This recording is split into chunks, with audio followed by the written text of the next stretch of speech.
Hey lovelies, it's Victoria and I'm here with my spoiler-free review of Him, directed by Justin Tippett, starring Marlon Wayans, Tariq Withers, Julia Fox, Jim Jeffries, and Tim Heidecker. So before we get down and dirty into it, because this film, woo, there's a lot to discuss about it, let's just start it off with a simple synopsis of what the film is about.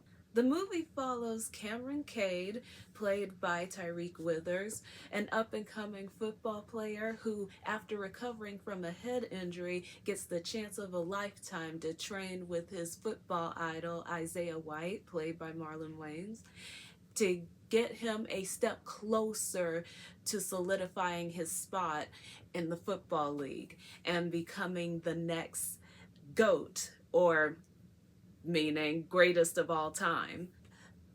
Let's get to it, shall we? Let's go play some football while not exactly playing football at all.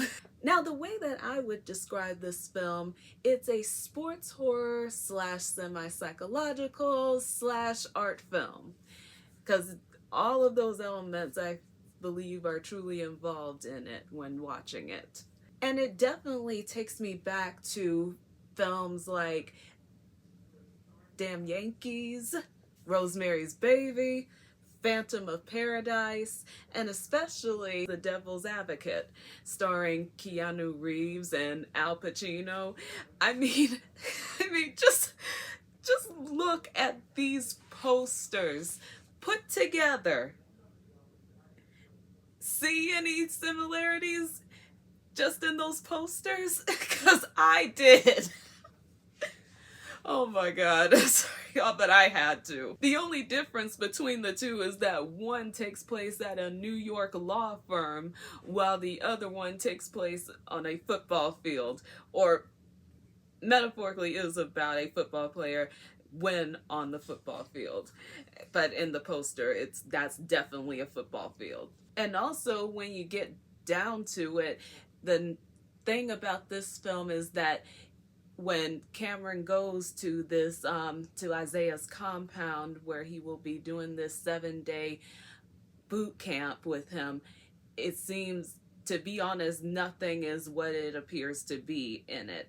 Whether that is because Cameron's still suffering from his head injury that he got, or whether it is because there's something deeper and sinister actually going on in the film.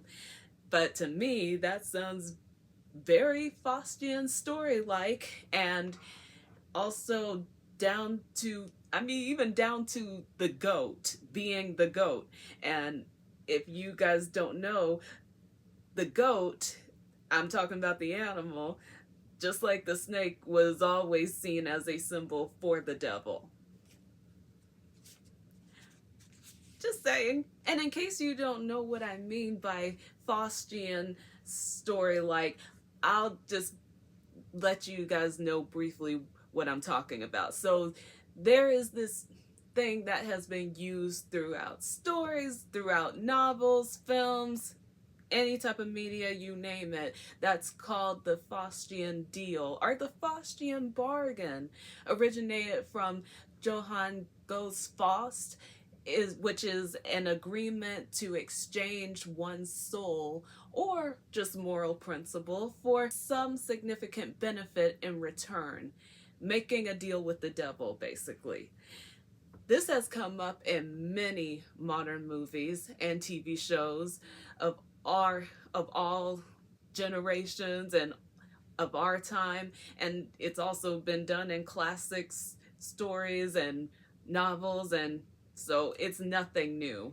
But in case you didn't know what it was about, there's my brief explanation for it. But it has been used in so many different films, even films for kids, if you can believe that. It was used in The Devil Wears Prada, The Witcher, Bad Hair, and The Little Mermaid. Yes, they actually had their own version of that in that movie. And even though this does play a huge part in this film, there is still more to it than just that. like the relationship or similarities between playing football and being in the military, and the symbolism and significance of the word him, like not just being the thing, the it person, but just the being at the pinnacle of masculinity is in it. And also what it means to be a mascot and the symbolism behind that, which is like either being forgotten or just choosing to walk away from what would be more like you would be seen more like a god, or be seen more like an idol, rather than or just being seen as the greatest of all time, versus just going and floating into obscurity. Now, as trippy as things get in this film, and there are definitely a lot of trippy moments in this film, and even down to the shots in this film, it's like nothing is really clear cut. There's some shots that are mismatched, and oh my god, here I go talking about the cinematography when I'm supposed to be talking about the story. Let me get back to that. I feel like there's still definitely a story, and a actual good one, that was being told in this film. And when Cameron goes to train with Isaiah, it takes place within the span of 7 days, which is very specific, but there's a reason why it's specific, which I won't go into in this video. But it could be seen as like with each day is like a chapter of what's going on. Each day is something that Cameron has to learn how to come through, overcome, and be able to do with each day. And that will lead him to the climactic 7th day, where everything's gonna go down from that point on, which all leads up to a crazy climax and a freaky conclusion. I can't even begin to describe to you, which I won't, because like I said, spoiler free, what the ending is like, because it really did take me back to, I won't say it's completely like it, but it really gave me a lot of familiar feelings and vibes that I felt when I first watched The Devil's Advocate. And so it was interesting to see how it all played out to the very end. And I personally liked how they chose to tell this story, meaning I like the structuring of the story, because you already know the length of time that all of this stuff is taking place, and the amount of time that the main character has to achieve his goal by coming to Isaiah's compound. And each test he has to pass is through each day of the 7 days that he has at the boot camp. However, and yes, there's a however, the elements of horror that was in this film, I'm a bit mixed on, in all honesty. I mean, there were some that I thought were brilliantly done.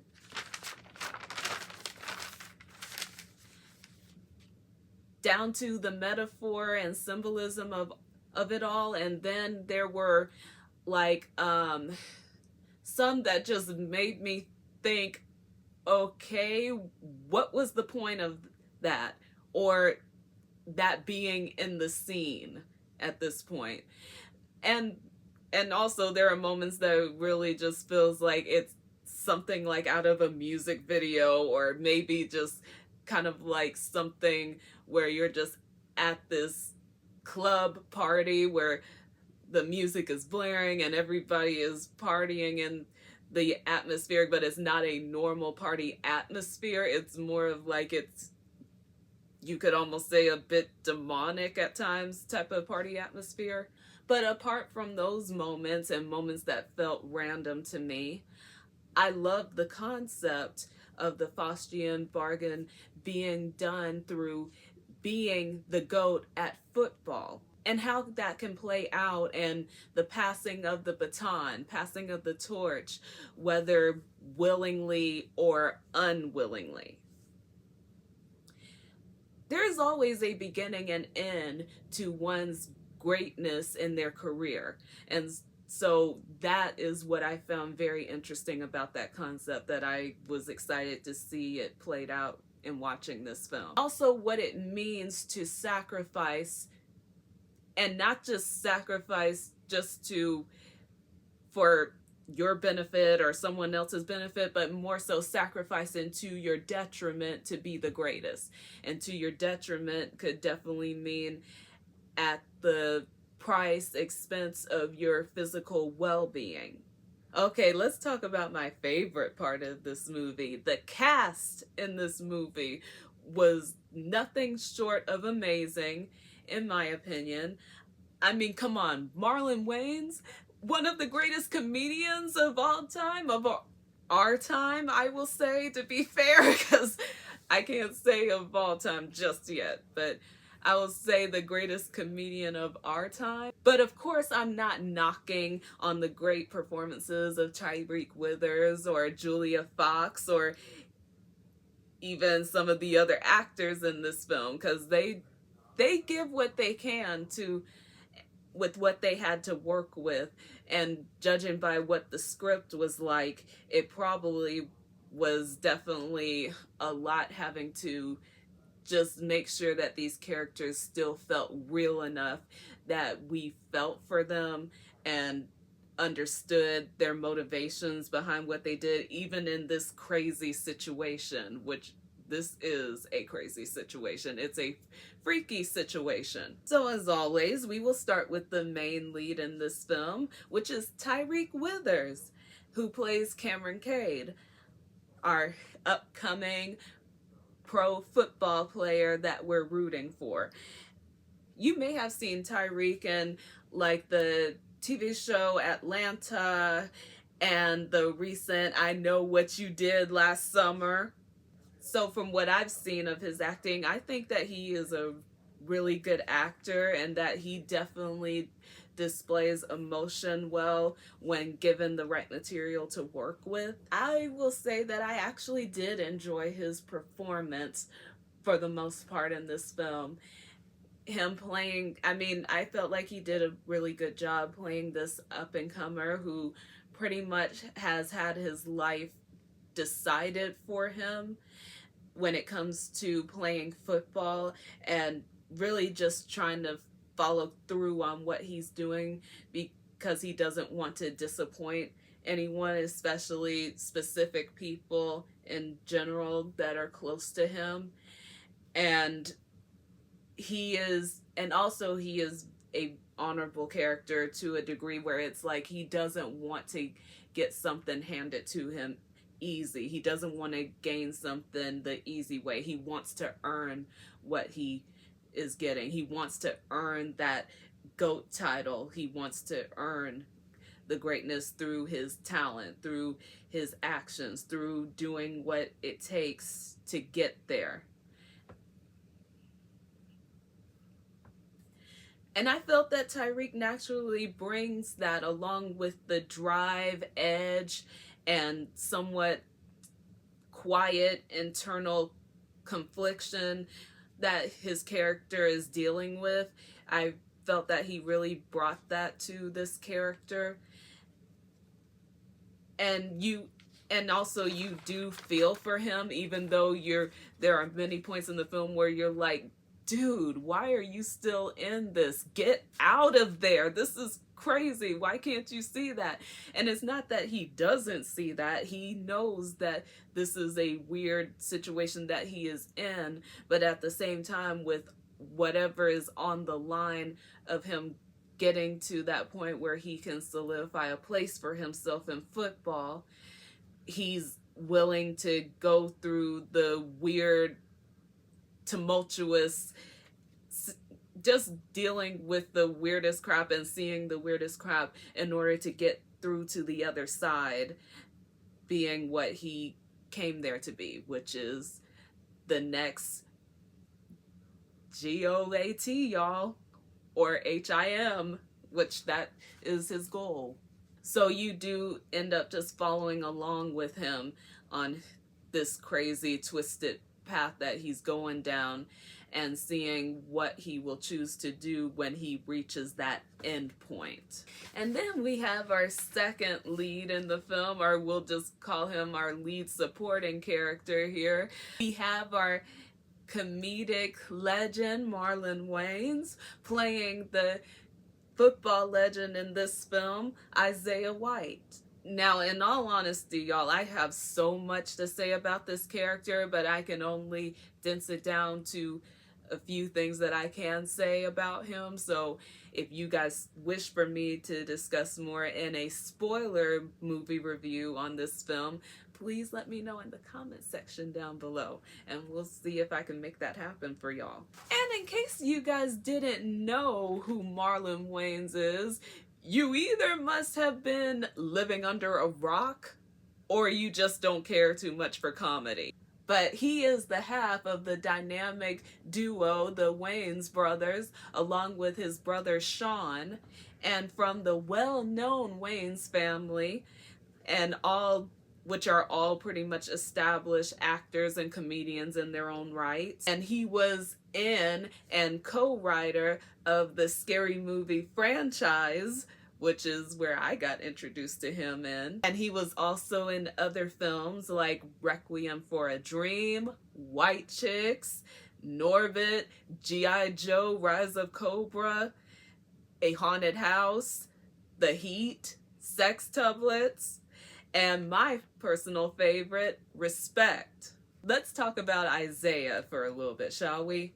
Now, I'll admit, when the first trailer dropped for this movie and I heard that he was going to be playing the villain, I was actually very excited about hearing that, because it was like, I've seen how he can play serious characters, and after seeing what he brought to like the TV series on Peacock, Bel Air, and seeing what he brought to the movie Respect, I really thought that he could pull off a great villain character. I really did. I thought he could pull off a great villain character.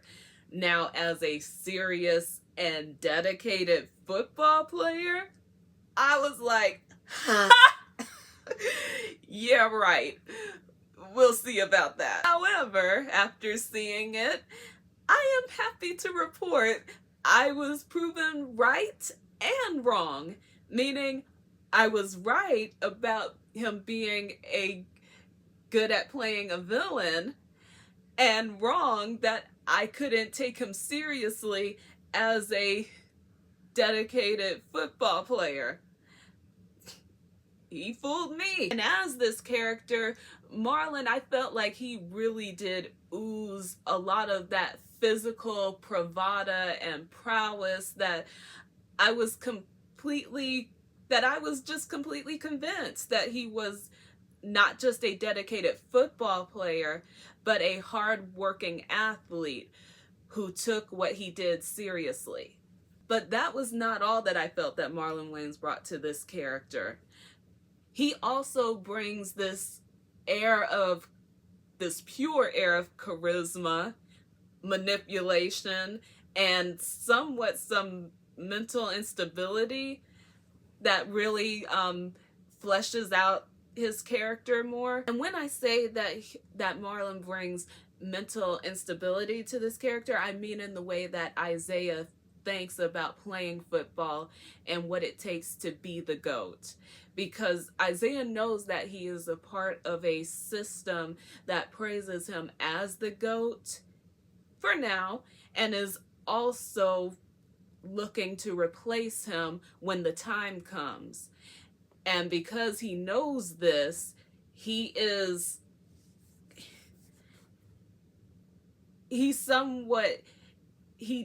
takes that on that mindset of being the GOAT, of being him, very seriously. He takes it to heart, but he doesn't just take it to heart. He takes it in every aspect of his life. That's what I believe makes him a great contrast to Cameron, because it would appear that Isaiah chose this life due to willingly, but really he hasn't entirely chose it in this willing way.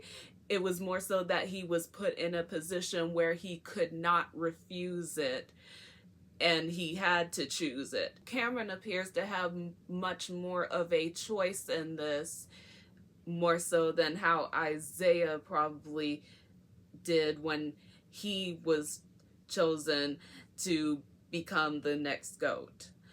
But with Cameron, it's more so that it's like, if he chose to do this, then that would be more so a willing choice than it would be if, like, feeling like he was somewhat more forced into it. I think Isaiah sees this in Cameron, that because he isn't willing to just take something the easy way or have it given to him the easy way, and he really wants to earn it, he sees that Cameron, even though he was groomed by his father to want this, to be the GOAT in football, he has more of a better opportunity and a chance to decide whether he wants something different than what the opportunity that he is being presented with on this matter, because he sees that Cameron has very real potential to achieve greatness, and not in the same way that he did, but possibly in a different way, in a more honorable way, making his own way rather than relying on what people say, this is the way you're going to get it. This is the only way you can get it. He sees that Cameron has more of a shot at earning his own greatness in a better way, but he has to choose it. But he is not going to pass down the title of the GOAT willingly. He's going to make Cameron earn it, as Cameron is well more than happy to do so, and in cold blood even. Because if he can still keep that title, keep his mantle, he will. And that's when his deepest insecurities start to seep out of him in his most craziest moments in the film. Let's talk about Isaiah's wife for a little bit. Elsie White, played by Julia Fox, who you may know her from Uncut Gems, No Sudden Move, and Night Always Comes. I honestly like the way that Julia plays the character of Elsie in this film, even though at first meeting Elsie, I found her character, it's not that I found her character weird, I found her sense of style a little bit strange, but I'm sure there was a reason why she was dressing as she was, probably to have more a outside of the box look compared to like other, football arm candies would be looking like. And also because she's married to Isaiah, you would almost think that she was just some trophy wife at first meeting her. But as you come to get to know her a little bit, you realize that is so far from the truth. It is more so that is just the appearance that she is keeping up, especially when out in the public with Isaiah. Reality is, she has so much power on her end, from building and cultivating, you could almost say cultish, building an empire around Isaiah. She probably even to an extent has more power than he does. And she has also this dark flirting tendency when she is around Cameron, which is not surprising because, she's with the GOAT right now, and he is portrayed to be the next upcoming GOAT. So it's kind of like that whole, well, if you don't serve me anymore, I have to move on to the next thing or person who can best serve me. And so she has that kind of mentality, it seems to her, even though she seems like she is 100% behind Isaiah and supporting him as he goes along. But as we know, that has always been something that has been seen when it comes to football players, whether they are dating specific people for a certain time, and or somebody is looking to score a football player for their significant other, husband, whatever. So that's the kind of character that she represents, that Elsie represents in this film. But she doesn't just represent that, she also plays an even bigger role in this film that almost subverts the whole trophy wife character type in this film, which I really liked how she portrayed it. It was pretty intense, or not intense, it was very intriguing but freaky at the same time. And her sense of style, I will just say, the best way I can describe her sense of style, it almost felt like an upgrade Dark Shadows type of outfits that she was wearing, except less vampiric and more humanized. I'm sorry, that was just that's how I saw her sense of style. Now, some people may like her sense of style. Probably a lot of people might like her sense of style, and I'm not judging if you do. But other than that, I just thought that Julia did a great job playing this character. I felt like they could have had a little bit more scenes with her, or had more scenes of her being with both with Isaiah and Cameron, and see how that camaraderie or just the differences and how she treats both of them shows. But you get what you get in this movie. There is also Marco, who is Isaiah's personal physician, and he's played by the comedian Jim Jeffries, who is really actually a very good comedian himself.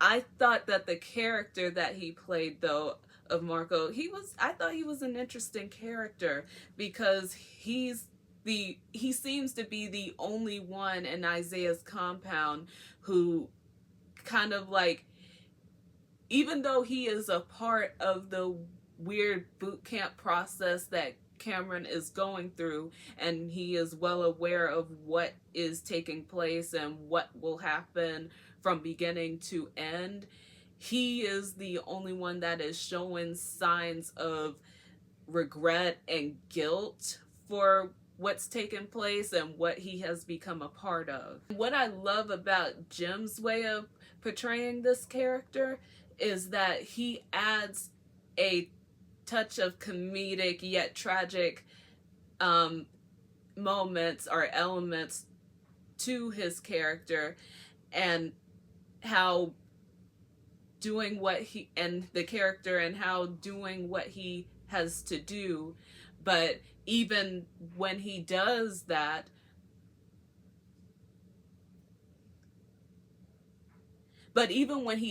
wish to say something, he can only express it in a small off comment here and there. And then we have Tim Heidecker, who plays Cameron's supportive yet profit-focused and driven manager, Tom.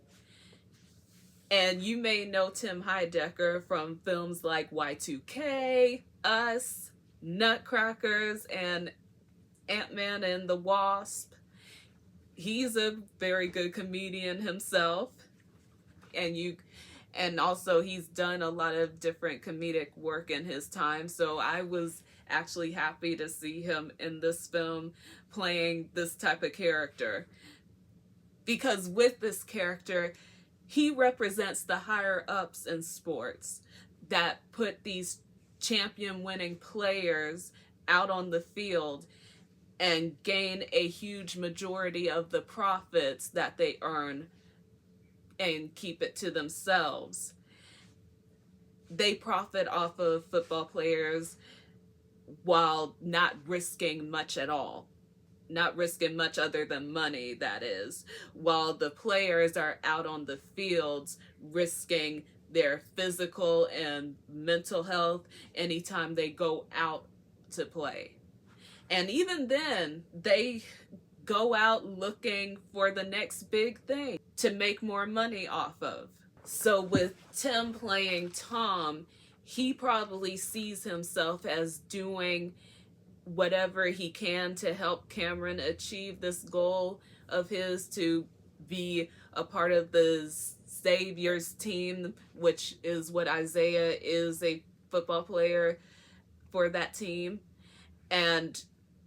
But in the grand scheme of things, he is more so helping himself, helping the higher ups, more so than he's helping Cameron. And very much knows that he's doing this, but in the name of profit, that's the name of the game. And the thing that I like about Tim Heidecker when he delivers comedic moments in the film is how he knows how to make moments that would come off as more serious, and he knows how to lighten the mood with his bits here and there. And when it comes to his character being in trouble, he knows how to make it hilarious with the dramatic stuff that happens to his character, or the dramatic stuff that will come about to his character. In all honesty, there is a lot of other good performances made by the other actors in this film, like Indira G. Wilson, who plays Cameron's mom.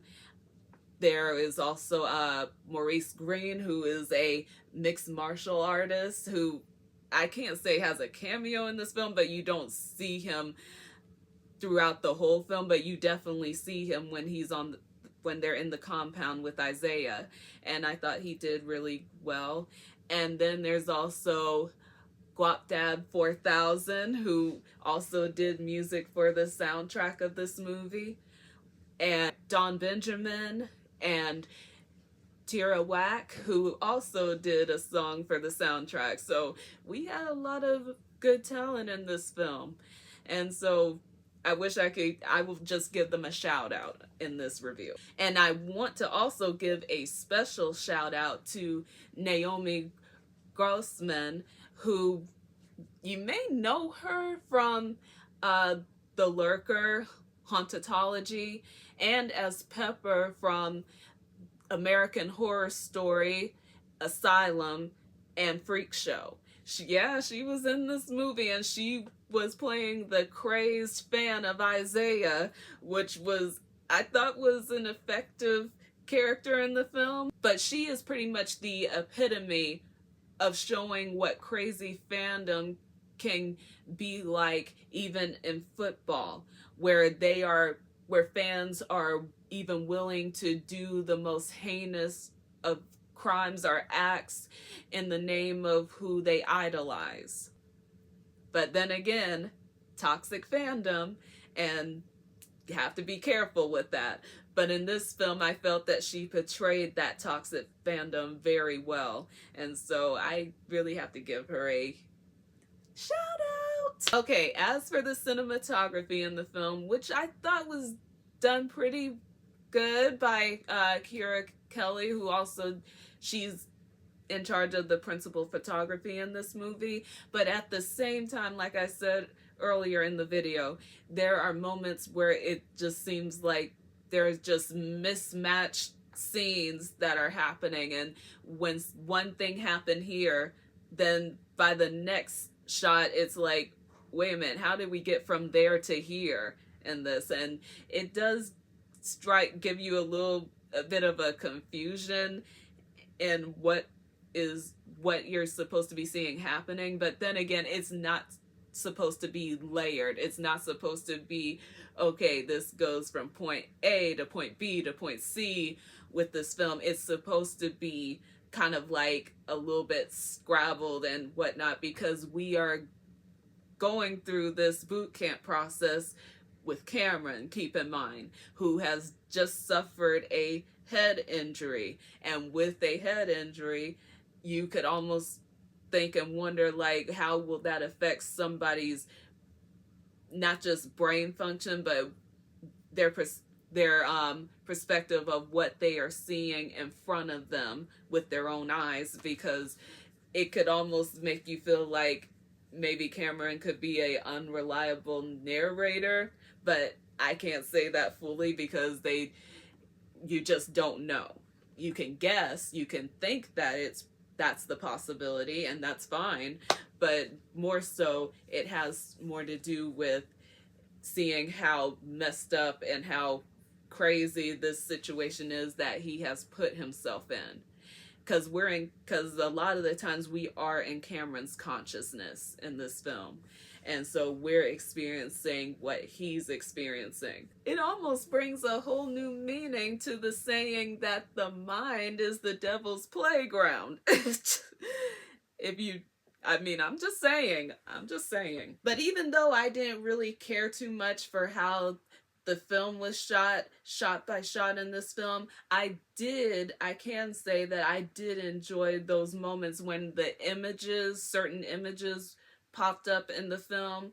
Like, for instance, the showing these X-ray like images of what kind of impact these players are experiencing when they get hit, like in certain places, like hit in the head, or just hit in certain places of the body where you see how it's affecting the body at the end of it, because it's just kind of like that's when the intensity rises, and you also see what kind of physical trauma and just not just injury but trauma that these players experience when they really play hard or really take a hard hit somewhere on their bodies. And it just, ooh, I'll just say there were moments during those scenes where I was like, oh my God, I could feel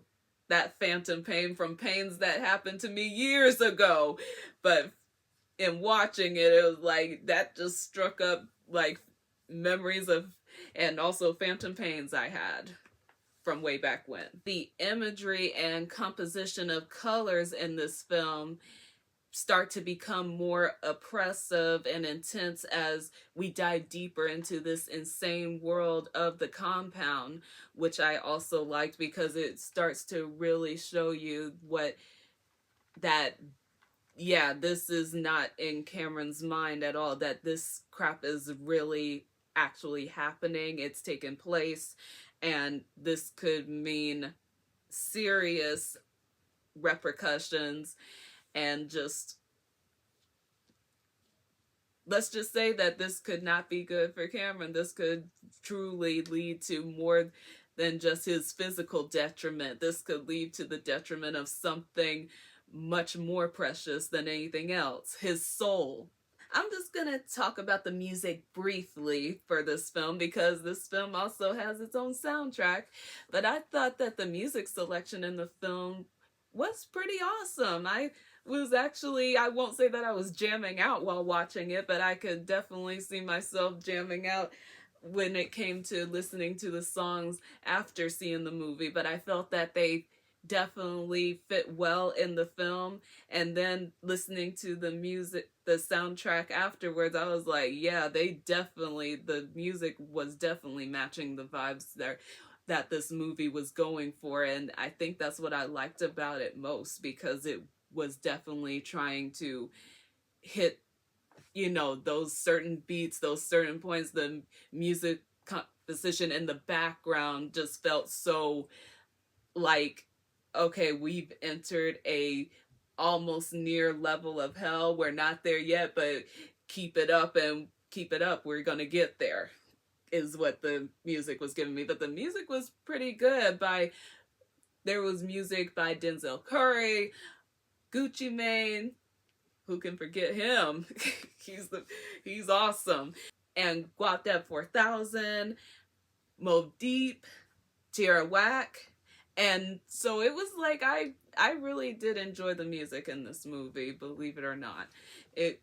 I could have just thought it was more generic music, but honestly, I really felt something with a few of these songs in this film. So I give the musical selection a 5 out of 5.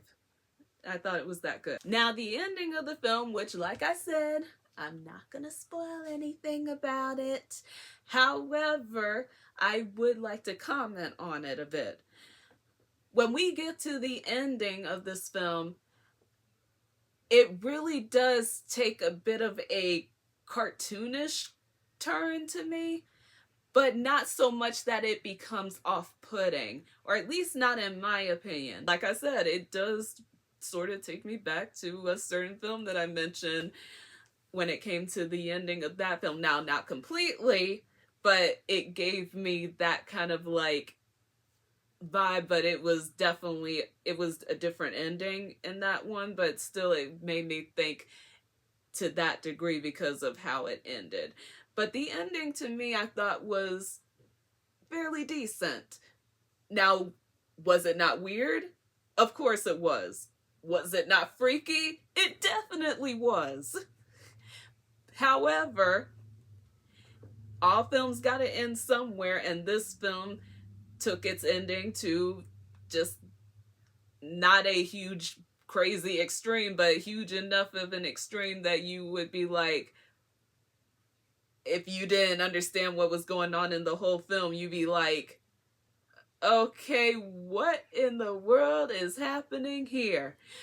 But that's why I will get to my point at the end, because that's why when it comes down to the ending, you can't really judge it too harshly, because like I said, it is in its own way an art film. But at the same time, you have to be sure that you understood what was going on in watching the entire film. On a scale of 1 to 10, I actually give this movie an 8.7.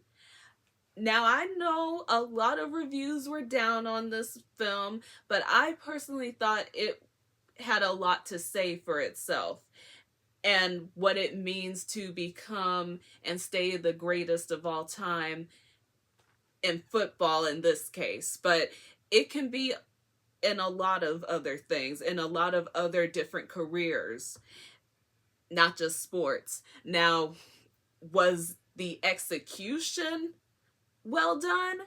No. In all honesty, I didn't think the execution was done nearly as great as it could have been. However, I could tell that there was actual effort being put into this film, which I can give it praise for. But hey, that's just my opinion, as everyone else will have their own opinion, and I respect it. Well, with all that being said, I will see you guys on my next video, my next review, which will be on Good Boy. And if I can, I will get my dog Dash to join me on that review.